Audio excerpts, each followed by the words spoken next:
Hello friends, നമ്മൾ ഇന്ന് വന്നിരിക്കുന്നത് മൂകാംബിക ക്ഷേത്രത്തിലെ വിശേഷങ്ങളുമായിട്ടാണ്. കുടജാദ്രി മലയുടെ താഴ്വാരയിലാണ് ഈ ക്ഷേത്രം സ്ഥിതി ചെയ്യുന്നത്.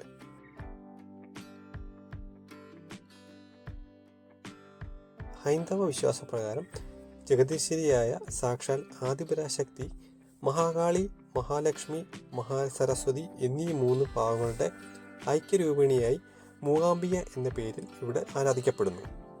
എന്നാൽ ഇവിടെ 3 രീതിയിലുള്ള പ്രത്യേക പൂജയില്ല. എല്ലാ പൂജകളും ഈ 3 സങ്കല്പങ്ങളെയും സമന്വയിച്ചിട്ടുള്ളതാണ്.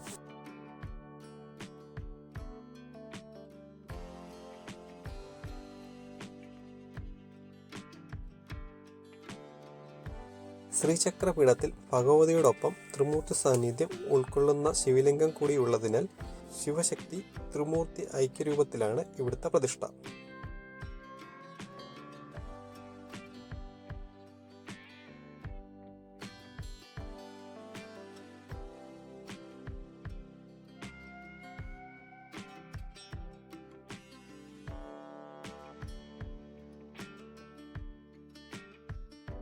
ആദിപരാശക്തിയുടെ വാസസ്ഥലമായി കരുതപ്പെടുന്ന ശ്രീചക്ര പ്രതിഷ്ഠയ്ക്ക് ഇവിടെ അതീവ പ്രാധാന്യമുണ്ട്. നിലവിൽ ക്ഷേത്രം സ്ഥിതി ചെയ്യുന്നത് കർണാടകയിലാണെങ്കിലും ക്ഷേത്രത്തിൽ എത്തുന്ന ഭക്തരിൽ നല്ലൊരു ശതമാനവും കേരളത്തിൽ നിന്നാണ്. മലയാളികൾക്ക് ഏറ്റവും പ്രിയപ്പെട്ട ക്ഷേത്രങ്ങളിലൊന്നായി മൂകാംബിക ക്ഷേത്രം കണക്കാക്കപ്പെടുന്നു. എന്നെങ്കിലും മലയാളികൾ വരാതായാൽ പരാശക്തി കേരളത്തിലേക്ക് പോകും എന്നൊരു വിശ്വാസമുണ്ട്.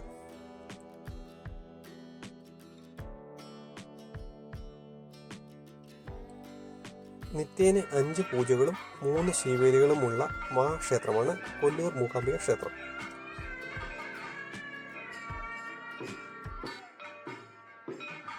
ക്ഷേത്രത്തിൽ ആനയുണ്ടെങ്കിലും ശിവേലി നടത്തുന്നത് ആനപ്പുറത്തേറിയല്ല.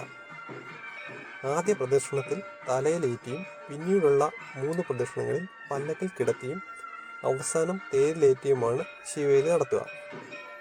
അകമ്പടിയായി പ്രത്യേക രീതിയിൽ നിർമ്മിച്ച ചെണ്ടയും നാദസ്വരവും ഉണ്ടാകും. കേരളത്തിലും തമിഴ്നാട്ടിലും ഉപയോഗിച്ചു വരുന്ന നാദസ്വരത്തേക്കാൾ ചെറുതാണ് ഇവിടെ ഉള്ളത്. തന്മൂലം ഇതിന് ശബ്ദവും കൂടുതലായിരിക്കും. അടിക എന്ന പേരിൽ അറിയപ്പെടുന്ന ഒരു ബ്രാഹ്മണ സമൂഹമാണ് ഈ ക്ഷേത്രത്തിലെ തന്ത്രി, മേൽശാന്തി സ്ഥാനങ്ങൾ അലങ്കരിക്കുന്നത്.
കുടജാദ്രി മലകളിൽ നിന്ന് ഉത്ഭവിച്ചു ക്ഷേത്രത്തിന് സമീപത്തു കൂടെ ഒഴുകുന്ന ഒരു പുണ്യനദിയാണ് സൗവർണിക. അനേകം ഔഷധ ചെടികളിലൂടെ ഒഴുകി വരുന്നതുകൊണ്ട് സൗവർണിക നദിയിലെ സ്നാനം സർവ്വരോഗ നിവാരണമായി കരുതി വരുന്നു. മൂകാംബിക ക്ഷേത്രത്തിലേക്ക് എത്തിച്ചേരാനുള്ള ഡീറ്റെയിൽസ് ഞാൻ ഡിസ്ക്രിപ്ഷനിൽ കൊടുത്തേക്കാം. എല്ലാവർക്കും ഈ വീഡിയോ ഇഷ്ടമായി എന്ന് കരുതുന്നു. എല്ലാവരും സബ്സ്ക്രൈബ് ചെയ്തും ലൈക്ക് ചെയ്തും കമൻറ്റ് ചെയ്തും സപ്പോർട്ട് ചെയ്യുക.